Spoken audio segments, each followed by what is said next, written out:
विवाह का उल्लेख श्रीमद् भागवत जी को छोड़ के बाकी स्कंद पुराण, ब्रह्म वैवर्त पुराण, आदि वराह पुराण काफ़ी ग्रंथ हैं जो विवाह का उल्लेख करते हैं। तो जो गर्ग संहिता है जिसके रचयिता गर्गाचार्य जी हैं, 16वें अध्याय में विवाह का वर्णन दिया था कि कान्हा जब 2 वर्ष के थे, 2 वर्ष का बच्चा बहुत नटखट होते हैं। कान्हा जी इतने नटखट थे कि मैया जो भी काम करती थी उनकी तोड़-फोड़ करना यही उनका काम रहता था। तो मैया एक दिन बाबा से कहती थी कि लाला मोर बड़ा परेशान करे, तुम गैया चरा के जाते हो तो जो तुम अपने संग ले जाओ।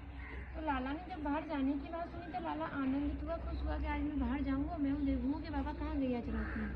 तो बाबा उसे मना करने लगे कि लाला बहुत घना जंगल है, बहुत बड़े बड़े जंगली जानवर हैं जो खा जाएंगे। तो लाला भी हट पड़ो, लाला बोला नहीं बाबा मैं देखूँगा तुम्हें कहाँ गैया चराते हैं। तो लाला के हट के आगे बाबा को स्वीकृति देनी ही पड़ी। जैसे बाबा लाला को लेके आ रहे थे और भांडी वन की सीमा में प्रवेश किया था तो अचानक से मौसम चेंज हो गया था, अंधकार छा गया था, घनघोर बादल छा गए। दिन में भी तारे टिमटिमाने लगे थे, मूसलाधार बारिश होने लगी थी। तो बाबा इसी भांडी बट के आड़ने के छिप गए थे। जिस जगह को उन्होंने स्पर्श किया था उस पर आज भी कान्हा की छवि नजर आती है। जब कान्हा आया था तब 2 वर्ष बाल रूप की छवि नजर आई थी, जब बाद में किशोर अवस्था रूप लिया था तो 16 वर्ष वाली छवि नजर आई।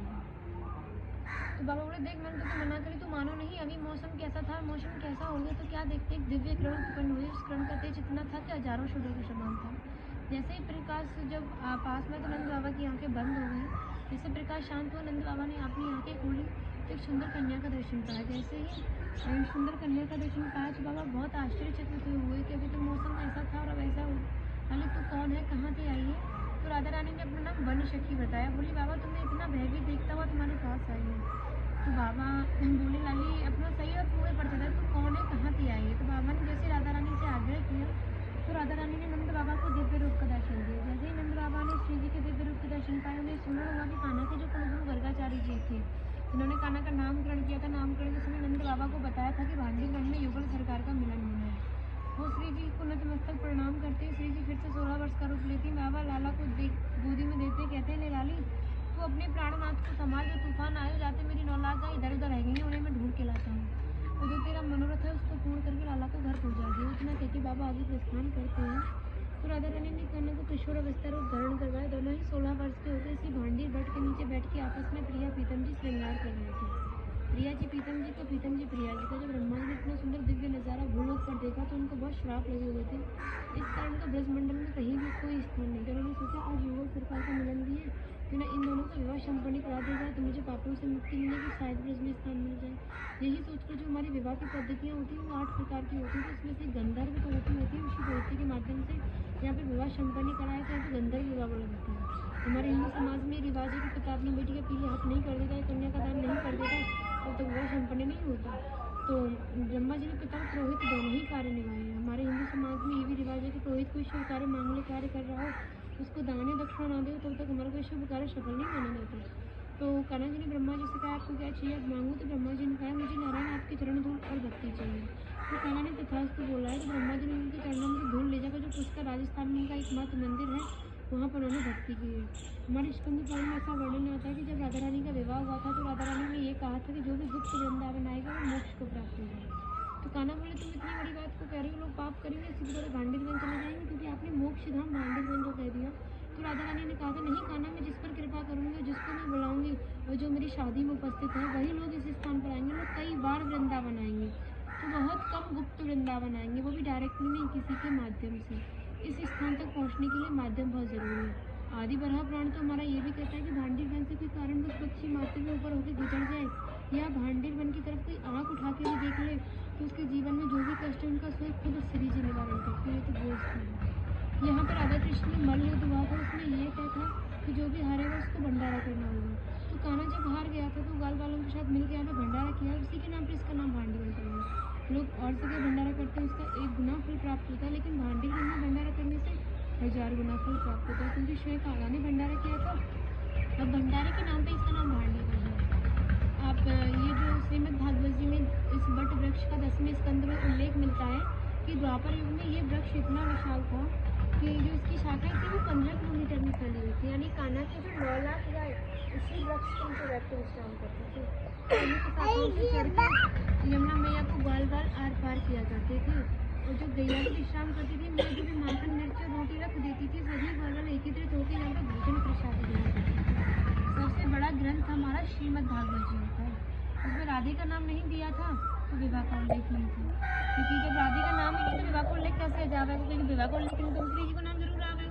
लेकिन इस वट वृक्ष का वर्णन श्रीमद् भागवत जी के 10वें स्कंद में मिलता है। जब हमारा श्रीमद् भागवत जी में किसी चीज़ का वर्णन किया है, किसी का उल्लेख दिया, तो वो हमारी नॉर्मल चीज़ नहीं, ठीक है। जो दुर्वासा मुनि जो केवल दूध घास का पान करते थे, ब्रज की गोपियों ने इसी वट वृक्ष के नीचे उनको भोजन प्रसादी खिलाई है। पीछे चित्रण भी बना हुआ देख सकते हैं। ये भांडीवन पूरा मुंह जो बन था, दावन अग्नि का पान जो कान्हा के मुंह में कर गई थी, वो भांडी वन में ही किया था। यहाँ पे प्रसादी की विशेषता बताऊँ आपको, आप कभी किसी विवाह में जाते हो तो बिना प्रसाद के नहीं आते, प्रथम प्रसादी। दूसरा रात कान्हा जी ने यहाँ पे भंडारा किया था, भंडारे की प्रसादी। तीसरा यहाँ पे कान्हा जी ने लंच टाइम किया था, जो मैया माखन मिर्ची रोटी रख देती थी, सभी ग्वालों ने इसी तरह से होकर यहाँ पे दोपहर के टाइम भोजन करते थे। वो तीसरी प्रसादी। चौथी प्रसादी, कान्हा ने स्वयं ब्रजवासियों से मधुकरी मांग के भी पाई है और एक उपदेश भी दिया था। कहा था देखो मैं तो पार ब्रह्म परमेश्वर था, इसीलिए मैंने 9 लाख गायों का परिचालन किया। आप ब्रजवासियों जो मेरे हृदय के सबसे अधिक करीब है। ठाकुर जी ने भी स्वयं कहा है, जब तक ब्रजवासी की कृपा नहीं होगी तो मेरी कृपा तो बहुत दूर की बात है। तो जब मधुकरी ली थी तो कुछ दान भी दिया था। कहा था आप ब्रजवासी, आप गौ माता की सेवा करो। तो यहाँ पे हम भी ब्रजवासी और यहाँ की सेवा होने के नाते हमारी भी एक छोटी सी गौशाला है। ठाकुर जी ने भी इतना कहा है कि जिसका जैसा वित्त हो उतना ही दान करे और उतना ही परिचालन करे। हमारा वित्त इतना है कि हम 12 गायों का ही परिचालन कर रहे हैं, तो हमारे पास ज़्यादा तो नहीं, सिर्फ 12 गाय है, गौशाला है एक छोटी सी। तो भक्त जो भी मधुकरियाँ लेते हैं वो अपनी स्व इच्छा से, जो श्रद्धा होती है वो अपनी श्रद्धा से गौ माता के प्रति दान देती जाती है। किसी के साथ जोर जबरदस्ती नहीं है, ना ही किसी के साथ ये कि तुम सभी दो, जिसकी जो मन हो और श्रद्धा हो। ठाकुर जी ने भी यही कहा। और यहाँ पे जब कान्हा, आप अंदाजा लगा सकते हो कि एक वृक्ष जो 15 किलोमीटर में फैला हुआ है, तो जंगल कितना बना हुआ है। तो कान्हा यहाँ पे नित्य गैया चराने के लिए आता था। जो उसकी ब्राह्मण पत्नी, यज्ञ पत्नियाँ थी, वो नित्य कान्हा को भोजन प्रसादी खिलाने के लिए भांडीर बनने आती थी। उधर दर्शन किया होगा कुएं का। मैं आपको बहुत शॉर्ट में बता रही हूँ, अगर आपको विस्तारित से श्रवण करना है तो मेरी ऑडियो रिकॉर्डिंग है, वो मैं आपको शेयर कर सकती हूँ, क्योंकि भक्तों के पास भी इतना समय नहीं होता कि जो उनकी विस्तारित से स्टोरी श्रवण करें, ठीक है। अब मैं कुएं वाली स्टोरी एक्सप्लेन कर रही हूँ, उसको ध्यान से सुनना। ये हमारा जो कुआं है, और बहुत फास्ट स्पीड में बोल रही हूँ, समझ में आ रहा है? वैसे आ रहा है। ये सबसे प्रथम युग था हमारा सतयुग। तो सतयुग लास्ट चरण था, जिसको समाप्ति के लिए 7 दिन बचे थे। जब हमारा कोई युग समाप्त होता है तो ब्रह्मा जी 1 दिन के लिए शयन करते हैं, उनका 1 दिन 1 युग के बराबर होता है, और 1 युग हमारा 4 अरब 832 दिन का होता है। तब उन्होंने शयन किया था तो उनके नाक से हैग्रीव दैत्य उत्पन्न हुआ था, जिसने चारों वेदों को चुरा लिया था और समुद्र में जाके छिप गया था। तो उसके कारणवश भगवान विष्णु ने मत्स्य कर ली थी, जो मछली का था। जो सत्यव्रत नामक राजा थे, जिनका बाद में नाम मनु पड़ा, वो काफ़ी घोर तपस्या कर रहे थे कि मुझे भगवान विष्णु के दिव्य रूप के दर्शन हुए। तो वो किसी सरोवर में स्नान करने के लिए गए, तो उनके हाथ में मछली आ गई। मछली कहने लगी, राजन मेरी रक्षा करो, बड़ी बड़ी मछलियाँ मुझे निकल जाएंगी। तो राजा ने अभिमान की बस कहा था कि देवी आप चिंता ना करें, हमारे घर में इतने बड़े पात्र हैं, आप निसंकोच अच्छे से रह सकते हो। तो उनके सारे पात्र छोटे पड़ गए थे, तो कुछ करके लिए स्कूप में रखा। स्कूप का नाम मत्स्य कूप है। आगे लीला बहुत लंबी है। फिर हमारा त्रेता युग है, यही कुआं यक्षकूप के नाम से जाना गया। द्वापर युग में कुआं छिप गया था, तो कान्हा ने एक लीला रचित की थी।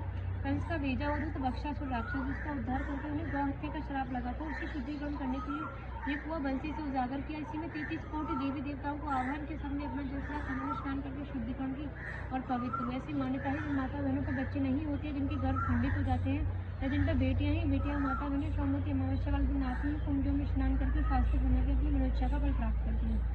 उस दिन कुएं का पानी दूध में चेंज होता है, उस दिन अमृत वर्षा होती है, क्योंकि सारे देवताओं का आह्वान होता है। देवी देवताओं का तो भगवान विष्णु हमारे क्षीर सागर में निवास करते हैं, तो उस दिन उनका भी आह्वान होता है।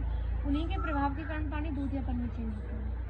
आज भी वीडियो होता है, किसी को प्रत्यक्ष में दर्शन करने हैं तो मेरे पास इमेज भी पड़ी हुई है क्लिक की हुई, वो शेयर कर सकती हूँ, ठीक है। दाऊ भैया ने प्रलंबासुर दैत्य का उद्धार किया। सारे दैत्यों का उद्धार तो कान्हा ने किया था। प्रलंबासुर जो दैत्य था वो प्रहलाद जी के वंशज का था। जब भगवान विष्णु ने नरसिंह अवतार लिया था तो प्रहलाद जी से वचन दिया था कि मैं तुम्हारे वंश का कोई भी हत्या नहीं करूँगा। उसी कारण दाऊ भैया ने उनका उद्धार किया। आपने ये छाछ का प्रसाद लिया। यहाँ पे गोपियाँ एक घूट छाछ के लिए कान्हा को नाच नचाती थी, छाक लीला के लिए। छछिया बड़ी छाछ पे नाच नचावत ब्रज की गोपी को यहीं की छाक लीला है। मोनू भाई, लाली को स्कूल को टाइम है, को लाली ली हूँ, लाली को टाइम है, स्कूल को मैडम को फोन आया है। आप भी प्रसाद ले लो, आपने सबने ले लिया। कथाओं का श्रवण हो गया, ठीक है। अगली बार आओ।